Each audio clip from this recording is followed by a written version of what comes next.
Okay, folks, welcome to our first recorded lesson on discrete mathematics. I'm going to look at the chapter from page 70. Binomial expansion or binomial coefficients will be our focus for this chapter. It's chapter 1.2, page 70. Now, folks, you can read above that chessboard thingy that I just flashed past. You can read that for yourself and do the activity for yourself. What we are interested in is looking at what's coming next. It says here, there are many, here are some different discrete objects that we can count. So in this chapter, we're focusing on counting in this section, as you see in the following sections as well. So we can count subsets. Now, subsets, we'll define them now. We're going to use bit strings, we're going to use lattice paths, and we're going to use binomial coefficients. We'll give an example of each type of this counting problem as we go along. And as you'll see, the counting problems are surprisingly similar. They just possibly use different symbols to represent them. Okay, let's see what a subset is. If I talk about a subset should be familiar to you, folks. Otherwise, just go through, as it says there, 0.3, that sub-chapter that we worked with. Okay, so if we look at the set A, and the set A consists of, let me just see if I don't have now, the elements 1, 2, 3, 4, and 5. So there's 5 elements in set A. How many subsets of A contain exactly 3 elements? So that is what a subset is. It is a component part of the set that doesn't include everything. But we're looking at those that just include 3 elements. Okay, so how many subsets are there in total is what we're after. So in other words, excuse me, what is the symbol PA? Meaning the cardinality of the power set of A. Okay, think about how we would build a subset. We need to decide for each of the elements in A whether or not to include them in our subset. So what are we looking at? We're looking at yes, we're including it, or no, we're not including it. So it's a choice, it's 2 choices that we have. It's either a yes or it is going to be a no. And it continues like that for the whole part of us deciding whether we are going to choose those as part of our subset. Let me just zoom out a bit here. Okay, so here, for each of the 5 elements, folks, we have 2 choices. Therefore, the number of subsets that we can form is simply 2 times 2 times 2 times 2 times 2, which is 2 to the 5. Okay, and this is by the multiplicative principle. Now remember, what does the multiplicative principle say? It says the number of outcomes of a repeated event. That is what it gives us information about. Okay, so if n is the number of times the event will be repeated, and k is the number of ways in which the event can occur, okay, then by the multiplicative principle, it will be k to the power of n. The event can occur in 2 ways, either yes or no. Okay, there's 5 elements. Am I going to include it yes or no? Am I going to include it yes or no? Am I going to include it yes or no? Okay, so of the 32 subsets, you may have 3 elements. Okay, note that we cannot just use the multiplicative principle here. Okay, so because there's a subset that we're choosing 3 elements for the subset. So how are we about to work with this? Now let's see. Maybe we want to say that we have 2 choices, yes or no, for the first element. 2 choices, yes or no, for the second and third. And then only 1 choice for the other 2. Okay? But what if we said no to one of the first 3 elements? Then we would have 2 choices for the 4th element. And this is quite messy. Okay, so I'm reading with this through this with you because we need to highlight the most important parts of what we are looking at.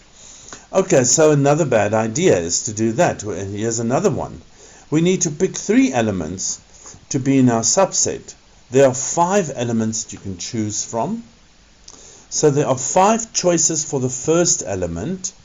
For the next element, there's 4 choices. And for the second element, for the third element, there'll be 3 choices. So we'll have 5 times 4 times 3. Okay, now that is similar to moving on our way to working with the factorial, the idea of a factorial. So there will be 60 ways to choose a subset of 3 elements from the 5. But this cannot be correct because 60 is bigger than 32. Okay, for one thing. One of the outcomes we could get from these choices would be the set 3, 2, 5. By choosing the element 3 first, then the element 2, and then the element 5. Another outcome could be 5, 2, 3. By choosing 5 first, then 2, and then 3. But these are the same set. The order here doesn't matter. We've got a set with a 3, a 2, and a 5 in it. Whether we set a 2, a 3, and a 5, or whether we set a 5, 3, and 2 doesn't matter. Okay, so by choosing the element 5 first, then the element 2, and then the element 3, we created the similar set, in fact a congruent set to that. If these were numbers that you put together in a bag, these are the same things. Okay, we can correct this by dividing for each set of 3 elements. For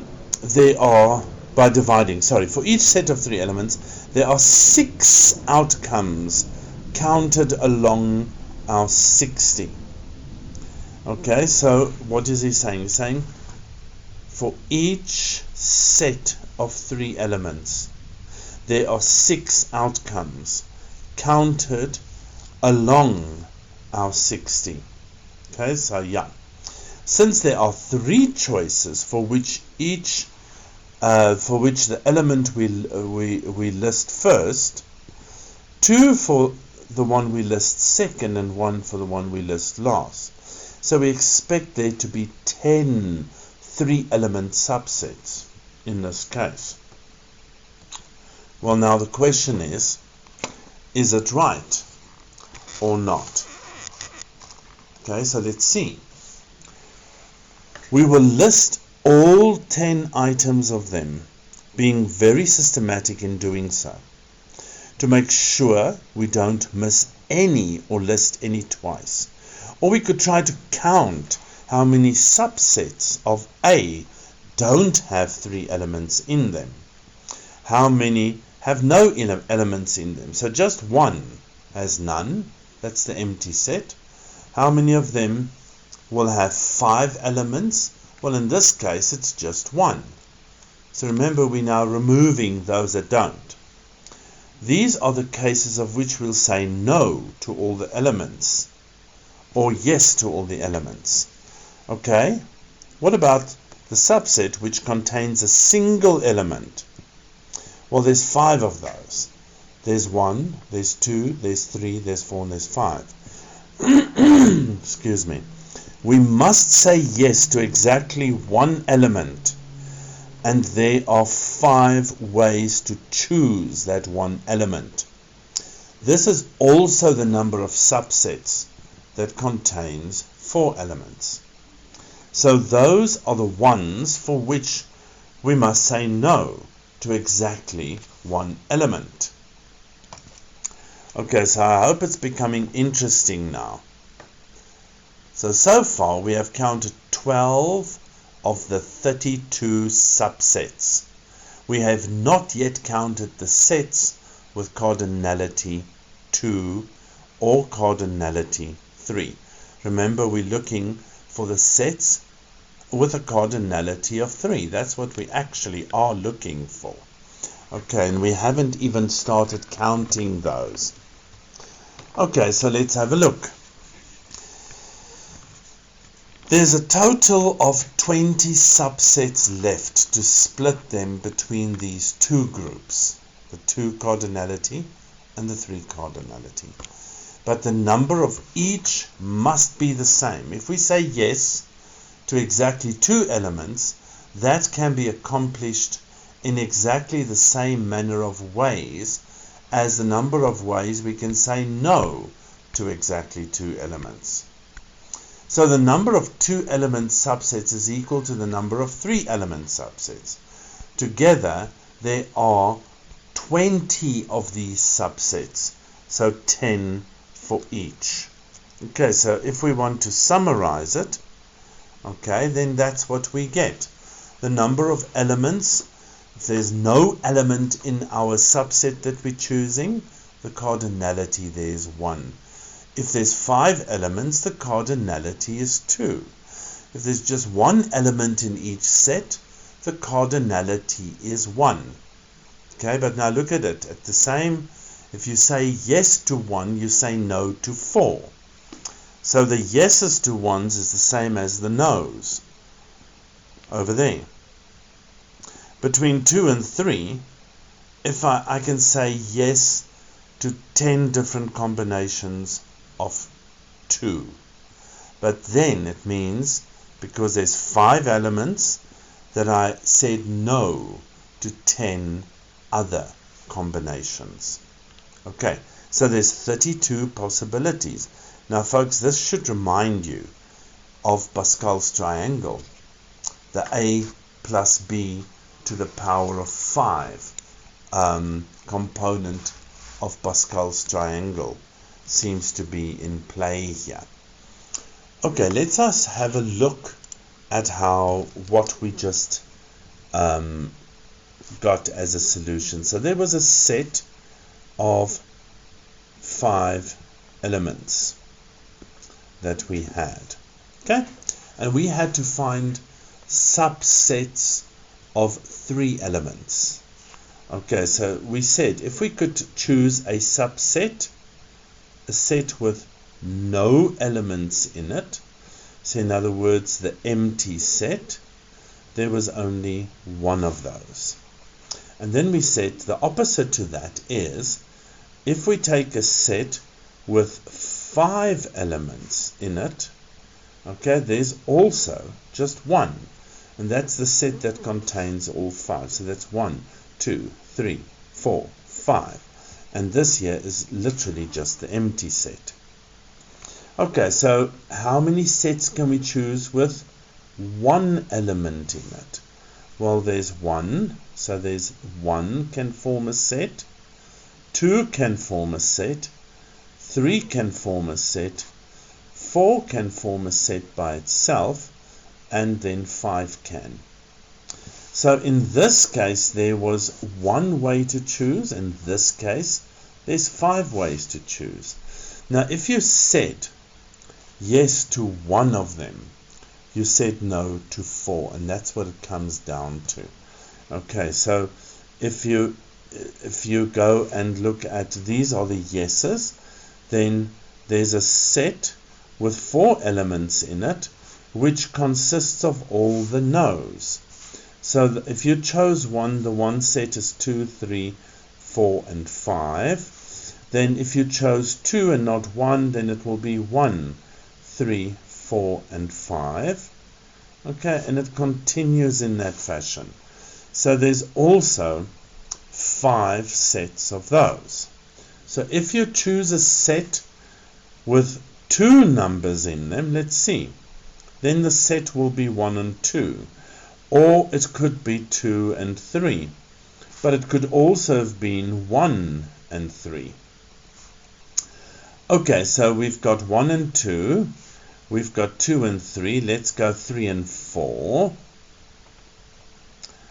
And we go 4 and 5.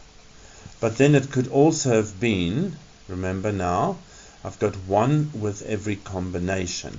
So 2 with 3, I've already got 2 with 3. I've already got 3 with 4. Sorry, I must go for 1 with every combination. So 1 and 2, 1 and 3, and then I can go 1 and 4, and I can go 1 and 5 as a combination. Or I can have 2 and 3, and then 2 and 4, and then also 2 and 5. Or 3 and 4, which I already have, and 3 and 5, or 4 and 5. Okay, so if I chose one set here, it means that I said no to all the others. But there's 10 possibilities here to choose the sets with 2 elements in them. Okay, so if I didn't choose a set, then the opposite of that will be true, or the same than this would be true for the set with 3 elements in it. So I can choose 1, 2, 3. Or I can start with 2 and choose 2, 3, and 4. Or I can start with 3, 3, 4, and 5. Okay, or I can go with 1 and skip 2. So in other words, I can go for 1, 3, 4. Let me try and go quicker. And then I can go for 1, 3, 5, which I still don't have. 1, 3, and 5. Okay, that concludes my uses, I think, of 1. Okay, let's see, I've got 1, 2, 3.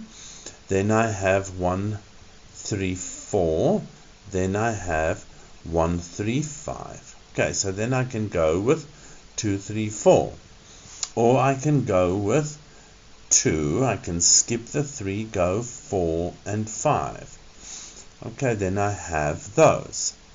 I've already got 3, 4, 5. So I can go now for 1, 4, 5, which I don't think I already have. No. 1, 4, and 5. Okay, now if we continue, we've got 1, 2, 3, 4, 5, 6, 7 sets so far. There's an amount of 10 sets that will have 3 elements in it. Okay, so it's very important to remember that there's some symmetry that happens here. And this one, there's again only 1. So there was 5 ways. There was 5 elements in my set. There's 2 outcomes. Either I choose it or I don't choose it. So I have 32 possibilities, 2 to the power of 5, of choosing a particular number in a particular position. Okay, so we would have seen if it was equally likely, or which it is equally likely, because it doesn't matter how we choose these numbers. So again, for each element of the 5 elements, we had 2 choices. The number of subsets is simply 2 to the power of 5. Okay, of choosing elements there. So here we go. We either choose it or we don't choose the element. And these are the options of choosing no element or all 5, choosing 2 elements or just 4. 1 element or 4 elements means that 1 got the no. If 1 got the yes, 4 got the no. If 2 got the yes, 3 got the no. Okay, so that's why these 2 will have the same coefficient. Okay, so that's how subsets work in our work and our calculations we're going to do.